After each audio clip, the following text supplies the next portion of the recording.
Alhamdulillah Rabbil Alameen, Hasbanallahu wa ni'mal wakeel. The Lord is my light and my salvation, whom shall I fear? And yea, do I walk through the valley of the shadow of death, I will fear no evil, for you art with me. Thy rod and thy staff, they comfort me. Thou preparest a table before me in the presence of my enemies. You anoint my head with oil. My cup runneth over, and surely goodness and mercy shall follow me all the days of my life, and I'll dwell in the house of the Lord forever and ever. Amen. Assalamu alaikum. Welcome to Johnnie's Bite. It's Tuesday. I hope you had a restful weekend. And to my Muslim brothers and sisters, congratulations to all of us. This morning, I want to begin and say that the physician assistants will be picketing. And tomorrow we'll deal with their issues one after the other. They'll be picketing because they have not been employed, they have not been paid, and all of that. They are being kept in hunger. And we are told to bed in share. I'll talk about them tomorrow.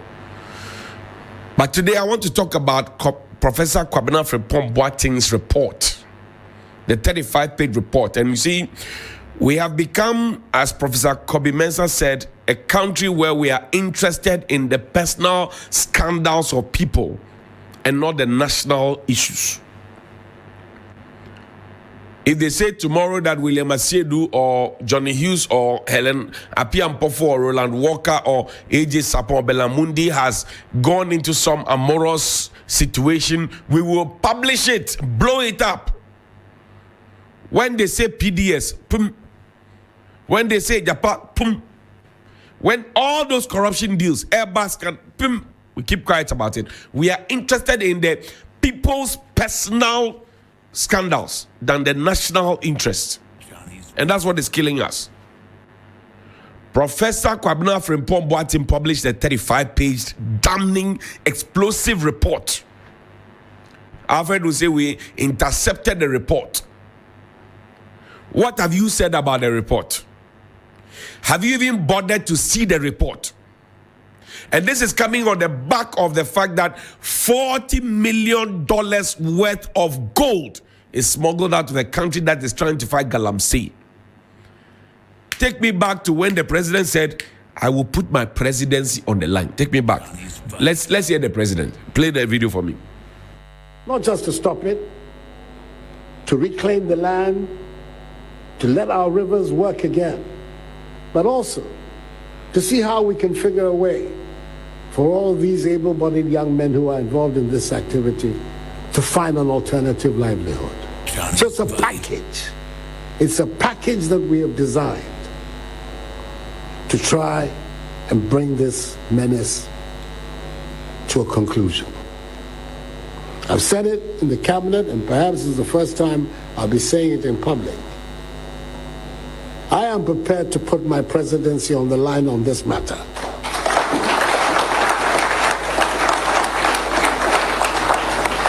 I've heard it being said that I should be careful. Many of these people voted for me, and if I continue this exercise, perhaps they will not vote for me again. If by the grace of God I'm in a position, my party allows me to go again, and I have the health and everything to go again, that I'll not get it again. And I'll say to myself, well, this is a choice that all of us have to make as human beings. You do what you think is right, or do you do what you think will allow you to get along? That was our president. Otutu Brofo Nana Ado Dankwa Kufuado. Ado Gagai, Ado Show Boy, Ado Manye. Look at the speech. He is prepared to put his presidency on the line. And so far, in the report, even the director of operations at the presidency, Lord Comey, has been mentioned in it.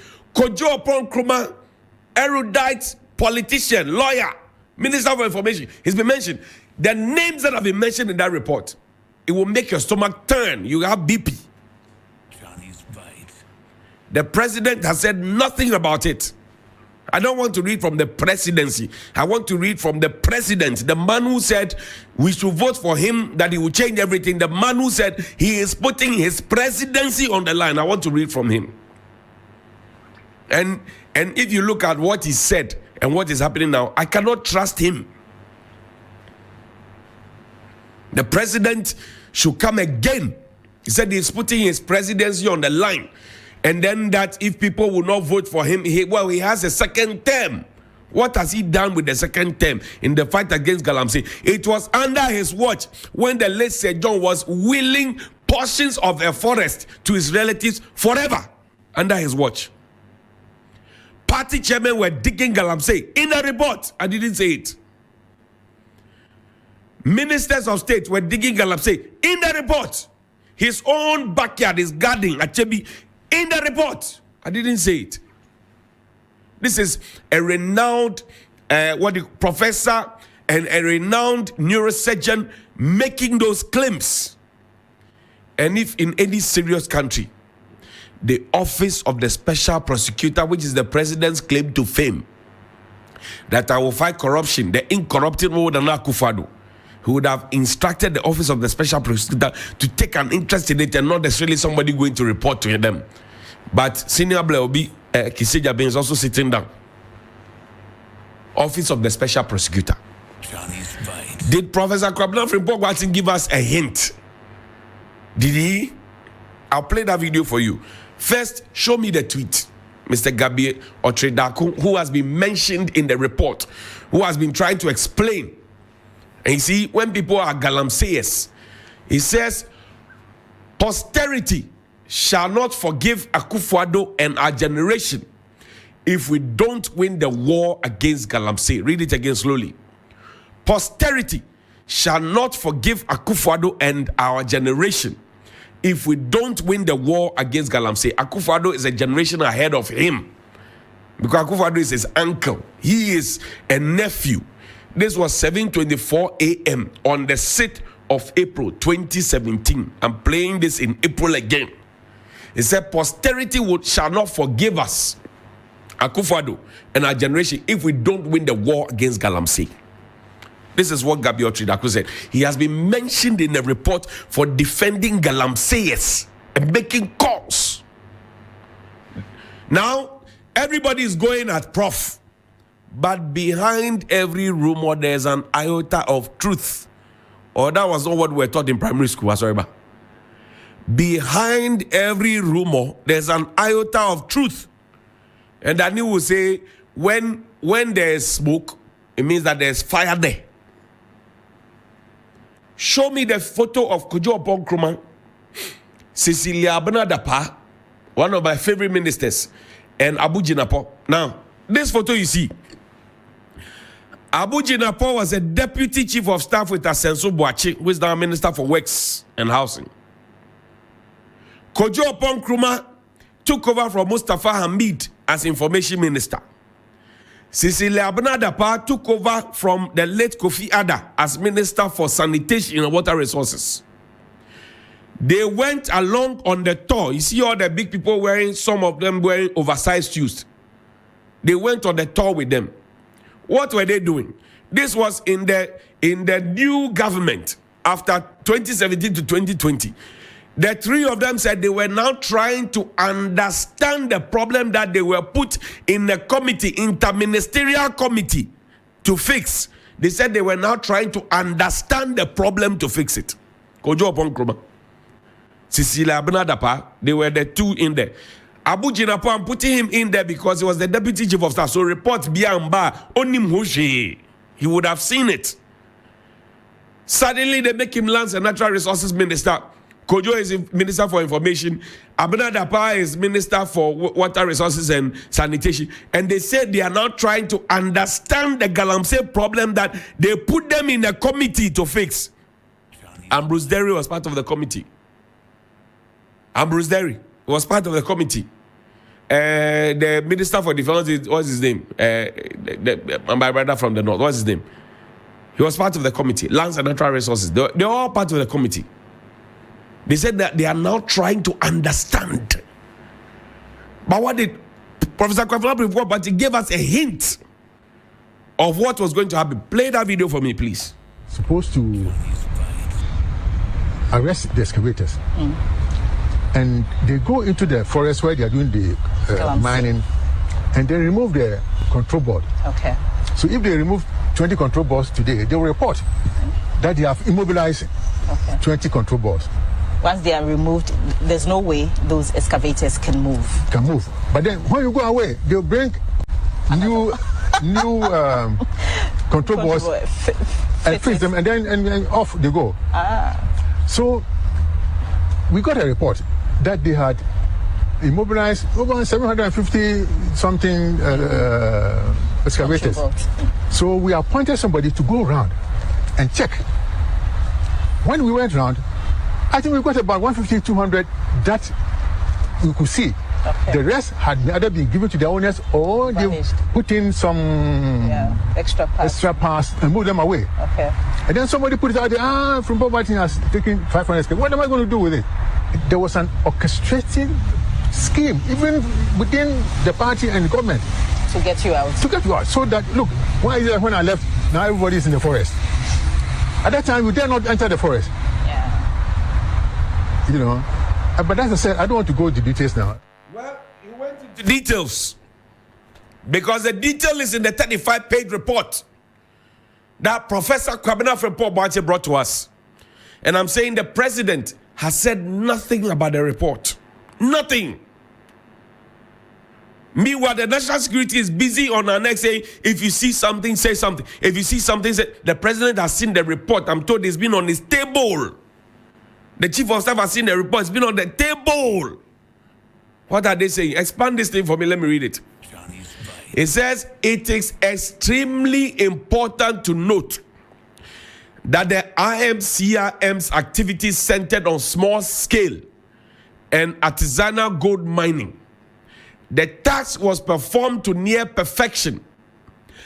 At the time of the inauguration of the committee, the problem of mining in the forest reserve and its attendant destruction of forests, cocoa farms, water bodies, farmlands, as well as harassment of villagers in bordering communities by armed mining guards, including soldiers, were not on the radar screen.